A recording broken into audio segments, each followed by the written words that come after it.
welcome to, or I guess afternoon or morning, Whenever whatever you're time watching you're it. watching this. Welcome to another episode of Truth Talk. Today is September the 25th, but we are filming midsummer. We're trying to get ahead of the game. So we're going to talk about something today that actually came out at the beginning of summer, the first week or so of June. And it would be remiss of us as a Southern Baptist church if we did not discuss in some way, form, or fashion the investigation that took place with the Southern Baptist Convention on allegations of abuse within Southern Baptist churches. And so we're going to talk a little bit about that today, what our response is to that, and really why you need to have some safeguards in place to make sure that you are protecting yourself, your leaders, but also your congregants and your visitors. So we're going to start off just by talking a little bit about that report that came out, and it was a pretty disturbing report, to say the least. Let me just put in there, because I understand what you were saying, but we want to protect the children. We want, or anyone that's being harmed. I'm not. And it could be an adult. Could be if an somebody's adult, using their position of power. So that's why I say congregants or visitors. Anyway, we do not want this happening, and if it does happen, and we want it brought to light at the earliest possible time and dealt with as quickly as possible is what the goal should be. Never should the goal be to cover up so that somebody is protected and a lawsuit isn't happening or whatever. That should never be the goal. The goal always should be to protect the innocent and to bring help to the innocent as soon as possible. That's right. We have a responsibility. Absolutely. To not hide stuff away and to be open and honest and upfront about the challenges, especially something of that nature within your church community. Yeah. I think that's one of the things that I found most concerning was the number of cases and how it was hushed up by the churches. Sure. First of all, there's a couple of levels that was a problem here, and as a denomination, we are unique in that each individual church is an autonomous church. And I heard from some of the folks that were harmed, well, they didn't want us hiding behind anonymity or that we were autonomous churches. And the problem with that is you cannot go to the Southern Baptist headquarters and say, I want y'all to make a rule and tell all these churches to do that. The surest way to get a Southern Baptist church not to do something is tell them they have to do it. Right. Because you can't tell from the convention level down through there is not a hierarchical system. Right. And that's hard for other entities to understand. However, within some of the churches itself, it was hushed up. There's the problem. And that is the problem that I find with some of the big names on the report that came out are still active pastors. Right. Shame on the church leadership that allow of individual Southern Baptist churches that allowed this to be swept under the rug. What I saw that disturbing, we'll talk about how that happened, but what I saw disturbing was to find a youth minister, a pastor, a music minister, catch that happening, and rather than deal with it surreptitiously or behind the scenes, fire this person, let him move to another church without telling a soul, and then that happened again at another church. That to me, and in some cases gave letters of recommendation. You become complicit then with what's happening. That's right. In my way of seeing things, you become part of the problem. Exactly, because that is one point that is you have to make sure people understand. There is no accountability outside of individual church leadership. And you can't hide behind autonomous churches doing that. We are individual churches making decisions for ourselves. So therefore, you have to be able to, and that again should increase the responsibility for accountability. We're not the United Methodist Church that has a hierarchical system put in place and they kind of put pastors where they're going to be. We're not the Catholic Church where there's dioceses in charge of different areas and different churches, and so there's very much, you are an autonomous leader in your church. And so therefore there is a greater burden of responsibility that you bring things up and do not hide them away when things that rise up to this level. Now, not every, and I think we need to be careful too. An allegation is not something that automatically ought to be just blasted everywhere, but something that's got some sort of credible truth to it. And so much of this did. There was only very few instances where there was not enough credible information that would cause you to make a change in your church leadership. And I know we're talking, and a lot of folks are going, What? So you can go on to the Southern Baptist webpage, or you can go on to the Georgia Baptist webpage. You can Google this and read the report. I don't recommend you read all 288 pages, but you can go to section 4, which is the meat of the report. It talks about the events and what took place, and it'll give you a pretty good idea of what the report was about and what's going on. I mean, I don't say don't read to it if you want. A lot of it, though, is just definitions and terms and how they got to where they got to, and so a lot of legal lawyer stuff. But if you want to get to the meat of the report, I believe it's section 4 is the report meat. And I think as Southern Baptists, especially if you're in leadership in any church, you should open that report up and you should read at least that section 4 and get a good idea, because you're responsible to know that and communicate it to your congregation, and to make sure nothing like that is happening in your congregation, and to set up the guidelines to make sure it does not happen anywhere around you. I'll say it's very disappointing to see the reaction by some of these church leaders now. Even amongst all this, I was watching, and for good or evil, social media platforms are out there, but I was watching TikTok, and it was a young woman who asked to speak to the church, and she was telling, she had been through counseling, she was abused as a young adult in the church, and had witnesses that were willing to step forward and say, yes, this happened. It did happen behind closed door. It was a pastor of a church. And she was saying this happened, and she was immediately surrounded on stage by the deacons or elders, whatever they were, as almost a physical barrier it looked like to oppress her. They were standing right in front of her, but God bless her husband, who did not know her at the time this happened, stood up there with her and was physically had his hand out holding these people back from towering over her. And this happened just a couple of weeks ago at a church in the southeastern part of the United States. I don't know where. Somebody had tagged a different church, but I don't think it was the church they tagged, just because I've seen the inside of that church before and it did not look like the inside of that church. So it was a very well-known church, and that the person had tagged, and I don't want to say it because I don't know what church it was, but it was somebody in the congregation that was living it. They're like, this is happening at my church right now. And the husband said, you gave her this purity ring when she did a purity commitment here at this church, and you took her purity. And he threw it at that pastor. And he's like, we're done here? Because they were coming up to challenge her. He said, no, we're done here. And I will say, and I get that you don't know that it happened, but she said she had the name of the credible witnesses. But that church sat, and I feel badly for that church, because they sat there kind of in stunned silence. They didn't know what to say, and only probably wasn't the right way to do that, but still, you don't.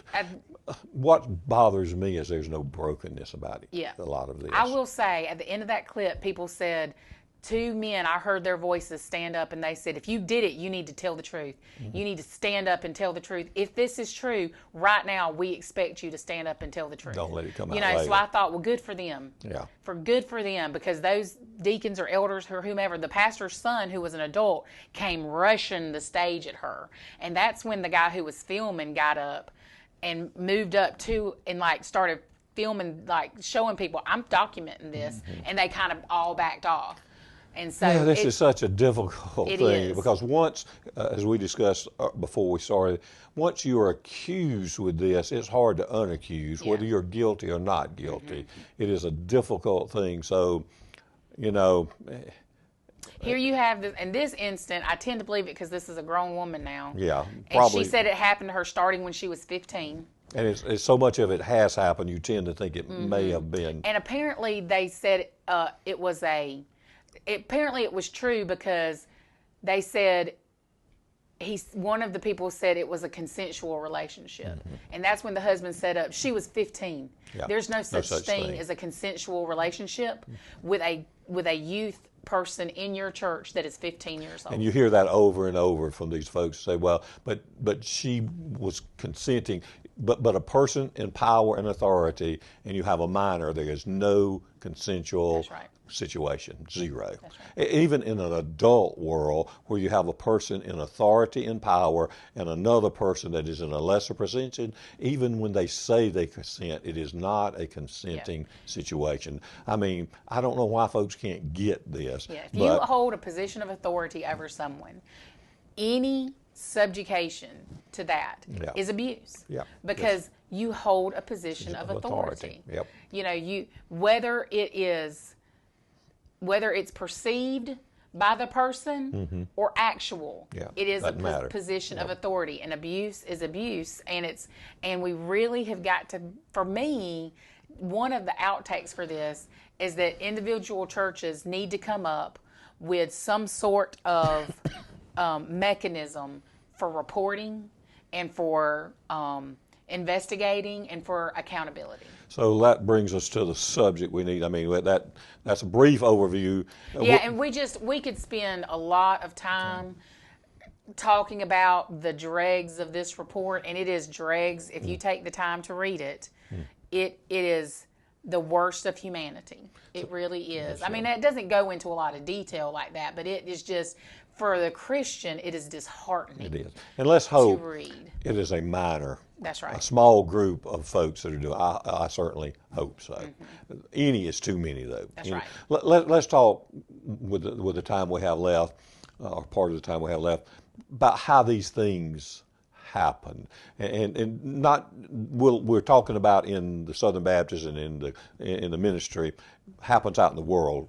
And some of these things will apply, but we're talking about this particular circumstance. One of the reasons it has happened, I think, is hero worship. We have placed some people that are in the position of power and authority so high on a pedestal, they begin to believe that anything they do is all right. Now, that's the first class. That's these large mega churches with mega pastors that have been given unlimited power, unlimited authority, unlimited finances, and without any boundaries. I mean, no humility about it. About it, yeah. And so, and I'm not casting, I don't want to cast so broad a brush to say all. I'm not saying all, I'm saying some, because that's what we saw in the report, some. And when you do that, if you have not put up, take a Billy Graham, if you haven't put up boundaries like a Billy Graham did, you're going to be pretty soon, if there's any susceptibility there, the old devil's after you, and he's going to find that spot, and you're going to find yourself in a problem. And our flesh is weak. The Bible tells us. I don't care who you think you are. That's right. It doesn't matter what kind of Christian you are, how long you've been a Christian. If you have a weakness, especially if and you're we all in a do. position, Every person has weaknesses. especially if you're in a position of leadership when it comes to Christianity, the devil, we are under spiritual warfare, and he and his demons will do what they can from a spiritual warfare standpoint to use and utilize that weakness that you have, whether it could be sexual impropriety, it could be alcohol, it could be drugs, it could be money, finances, yes, anything. Any of those things. If you don't have a mechanism for accountability and to keep even the whisper of impropriety from happening, you're setting yourself up for failure. And what better way to destroy the testimony and the witness than to take someone that's in a position where hundreds or maybe thousands or sometimes tens of thousands of folks are looking up to some of these folks. And if you can find a way to tarnish that person, I mean, you have hurt literally, lots of people, right. hundreds and thousands of folks. And so, well, if you're a big church like that, and the reason it's so prevalent in these large churches is because there's so many people that a person disappears into the crowd. It happens in small churches too. And we'll talk. Well, that's next. But it is so much more prevalent in this report in these big churches because it's a single instance within congregations of thousands, not just in person but online and things like that. And like you said, we set these people. I mean, the first really, we've heard about these for years and years, but the one that really just came out of nowhere for me was Ravi Zacharias. Yes. And that wasn't an issue of church, but and I don't really know the truth and all behind that. There's a lot of, I know some in his family have fought very vehemently, saying that a lot of these allegations were false, and then you have these other people saying it wasn't false, and I haven't spent the time to go through the documents and to see. I know that Ravi RZIM Ministries did hire an independent investigator who said that some of the allegations were true, but even then, some of his family said they twisted some of that to have all that. So I don't want to disparage him. However, there was enough there to give the perception of impropriety. So even at that, you receive. People. I so esteemed Ravi Zacharias. He was a wonderful teacher, and now that does not take away from his salvation. I firmly believe the man was saved, but he was flawed. But we put these people up on these pedestals, and that is just, it's causing such harm to the kingdom when we do that. Right. The only person who belongs on the pedestal is the person who died on the cross for our sin. And he won't ever disappoint. That's right. That's right. No. So that's the problem, though, with these big mega churches and these mega industries and these mega ministries, is that there's anonymity in that whole, in the setup itself. It's so large that impropriety is easily lost within the complexity of the organization. Yep. But it happens in small and then churches the too. Small church is, again, on a different level. The pastor or the youth minister, a lot of times in the smaller churches, it may be a youth minister, can be a pastor, but they look and they start grooming these children, or mostly in those, the report showed children, and that they see weakness. It's small enough, and they see weakness, and they gravitate to that. They see that young girl that's desiring fulfillment and is not getting it somewhere, and they start giving it to that child. Male attention, extra little bits of attention here and there, and that child starts gravitating and looking for a male figure that can complete what they're not getting either at home or looking for. And then that minister, rather than giving godly advice, takes advantage of that circumstance, and then that child is involved in a relationship that the child ought not to be involved in, and the child then is so deep involved, it feels guilty. The child, it's not the word, but she feels guilty. Or he. Feels guilty. And of course then at some point, either the minister is found out and he moves on, or the minister is done with that relationship and is through with that child and moves on to the next one. And then here's a broken child.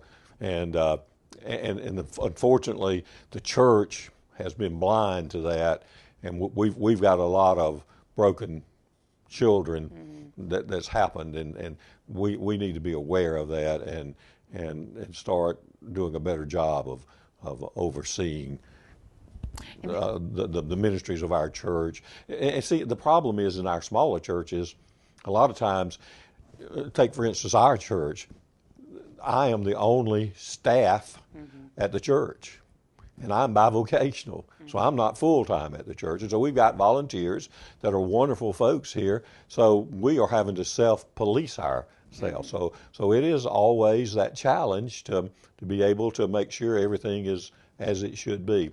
And so we have to set up as best we can. We try to make sure there's always two people involved, a male and a female, in any youth events. We try to put up the safeguards that's necessary to make sure things are never in a situation. So we will allow someone to get involved in that. And then I try to, and we try to look and see, is any child tending to wanting to be alone with one particular person a lot, or is one child going off to spend the night with folks they ought not to be spending the night with a lot? That type of thing. As much as I can be aware of those things, I've always tried to be aware of that type of stuff. But you can only be aware of so much. It is very difficult, but that is why you have to set up organizational structure. You have to set up some sort of guidelines on how you do. So, if you're a member of a church that you don't know what your guidelines are, you need to ask your church leadership, how do we, I know a lot of things I've listened to on the radio this week has been, making sure people have background checks. These things would have never come up on a background check, though, for the most part, because it was unreported, or it was happening, or it was an inappropriate sexual relationship between adults who, whether it was consenting or not, there was an abuse of authority. Some of these situations, many of them were youth pastor type situations, but it was being hushed up. So there was nothing to find if you would run a background check. So while it is a good practice to run background checks on people who are going to work with your youth, that is not going to be, that does not need to be the basis of what you don't need to run a background check. Well, I've done my job. That's right, because that's not enough. You always need to have at youth events. If your youth pastor is a male, you need a female present. Now, our children's ministry, like it's for us, it's mostly women, but we try to make sure that there's a couple of people, in the rooms. That way, that you don't have one adult alone with children. So you want to make sure you've got some sort of mechanism for accountability. One thing that you've always done, as long as I've been alive and you've been a pastor almost my entire life, is don't meet with someone of the opposite sex alone. You don't. That is a. I know we talked about this, and the media criticized and ridiculed former Vice President Mike Pence when he talked about not taking meetings with women without another woman present. Right. And they're like, oh, you're afraid to be alone with a woman. No, he's protecting his reputation. Right. He's protecting the reputation of the person he's meeting with. Just because you're in a business environment, now sometimes it can be more awkward when you're in a business environment but then you need to meet at a public place, where there's nothing odd able to go on, or anything. So it is up to you to guard your reputation and the reputation of others too. And so that's what you do, is you don't meet with another woman alone. You always make sure. And I've done that for my life. I have plenty of friends that I've gone to their houses or whatever, and their husbands have been there alone. I don't go to their houses when their husbands are there alone. I won't be. Now, if I can go to a single friend's house alone because we're both single, but I wouldn't go to someone who's single in a leadership house alone because I want to guard that person's reputation and my reputation. So you have to think about it. It's not just, it's, again, you want to protect yourself from the appearance of impropriety. Right. And there are logical steps to make for everyone that's in church activity to do so. We should all want to make sure, regardless of your role within the church, as a Christian, you should always want to guard your reputation, because your reputation is Christ's reputation to the world. That's right. And it's not hard. It's common sense, really. And if I see somebody not using that common sense, my flags go up pretty quick. And if folks just run by those common sense things, I know some folks, it's just, well, I never would do anything wrong. Okay, how about that person you're with? Would they do anything wrong? And would they compromise you? And so, it's just, I've made some hard and fast rules in my life. And I've told folks, if you see me not going by those hard and fast rules, something's wrong. So we know the rules, Right. and the other folks know the rules, and so you can put those safeguards up, and you can make sure that they're there, they protect you, they protect them, and there's also to help keep you straight. So I've already told folks, if these are certain things I do, and if I'm doing other than that, there's a problem. There's a problem. Check me out. Right. So that's also something that helps me. It's that accountability structure. Yeah, that I've set there, because I know I'm a human being and I've got flaws and I've got weaknesses. So I've had to put up the gates, the things to keep me straight and narrow too. So I wouldn't sit here with a proud stuck out chest. So I could never be tempted. I could never have a problem. No, that's a foolish thing to say. What I do is I try to set up boundaries so that if I were tempted to do things, those boundaries keep me where I need to be. And so, and that's what we need to do in all the areas that we're talking about here. Well, it's definitely something that churches need to, at this time, in especially Southern Baptist history, really need to take a moment to reflect and see what safeguards do we as an individual church have in place. What are our accountability measures? Do we have a reporting structure? You don't want to just you don't want to open yourself up to just having all these kind of inane accusations. There is a biblical structure for wanting to bring up any sort of offense, and Paul's very clear about how you are to do that. Again, you want witnesses, you want to do it in your church setting, and all that, but you also want to make you need that as a church in this day and age. Yeah. You need to have some sort of formalized plan for how you're going to receive information, how you're going to investigate, who's going to be involved in that. And so this is the time for churches to really reflect on what is their plan, and making sure that that you have a plan in place. Because you need that person that has been harmed here. One of the reasons they don't come forward because they feel like folks will not believe them. That's right. And so you need to have a way that they can be believed. They feel like if they can be believed. And so they need a reporting avenue that says, we will believe you. Until you are proven wrong, we believe you first. Right. And I think that's a good safeguard, and that tells everybody else, we're going to believe that person first. With a credible story. With a credible story. Because you do want to be careful, because sometimes there can be people looking to cause trouble. And that, and and that is why, there needs to be these accountability measures. And that's easy because those accountability measures, common sense, are going to keep yourself able to have a non-credible accusation. But if I've done my job, if I've continued to always have someone with me when I'm with another person of the opposite sex, or when I'm counseling someone or whatever, if I've done my job and this person is trying to accuse me, I'm always going to say, let's see. And I'm going to call that person that was with me, I'm saying, time and place. And then I'm going to call my witness, which is going to be the person that I'm going to have with me, and I say, now, were you with me at this time? And tell me what was happening. So you've always got what your pattern is, how you always do things. So you've got that on your side. But now, if they start accusing me, and I say, well, I'm sorry, I didn't have somebody with me that day, then the flag goes up, and it should go up if that's the case. Especially if that is your safeguard. Yep.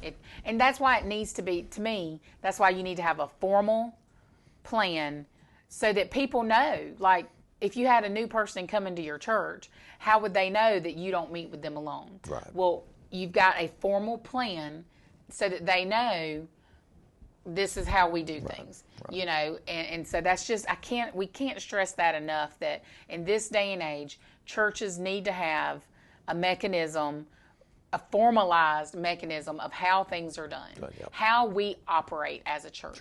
And church leadership needs to be able to understand that, needs to be able to speak to it, need to be able to explain things, need to be, and it needs, for me, I really feel like it needs to be written down somewhere within our documents.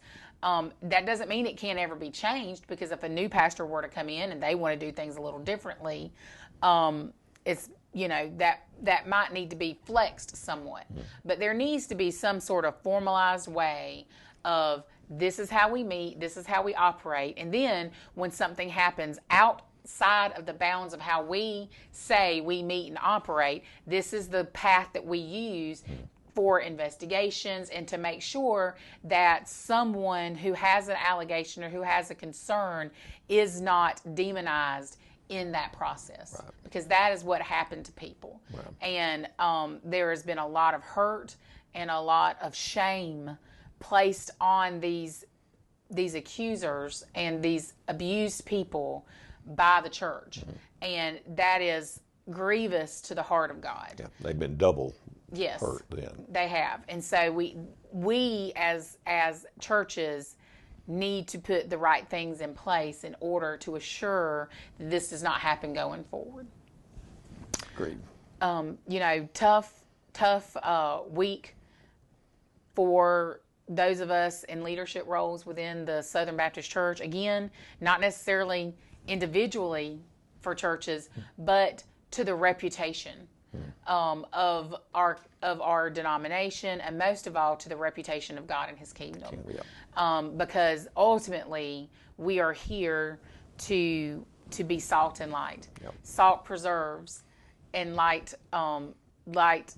gives life, and grows and everything. There's a time the church needs to be focused on the gospel and doing the work of restoration, and our focus is completely off that. That's right. And so, and it has to be now. We have to take care of this issue, but we look at the world around us, and rather than being focused on the main issue we need to be on, we've got it on the issue that's we've caused harm ourselves. Again, in the world, not of the world. We need to be focused on that which is for God's kingdom and for His glorification and edification. And if we're not, we're not fulfilling our purpose and our calling. Well, thank you for joining us today. It hasn't, I know, been the most pleasant of talks, but we would be remiss if we didn't address it at all. I think that's one of the things churches, especially smaller churches that feel a little bit away from these greater things, when you don't address them, it almost looks like by not addressing them, you're also trying to cover them up. So we felt it was important to address these issues and make sure that people who interact with our church through our social media means know that we are aware and that we are heartbroken for those who were hurt and who have lost a portion of their selves, really, and somehow lost relationship with the church in some instances. So we do, in some instances, so we do did not want to just completely ignore that. We will have another episode next week, and we look forward to seeing you on our next episode of Truth Talk.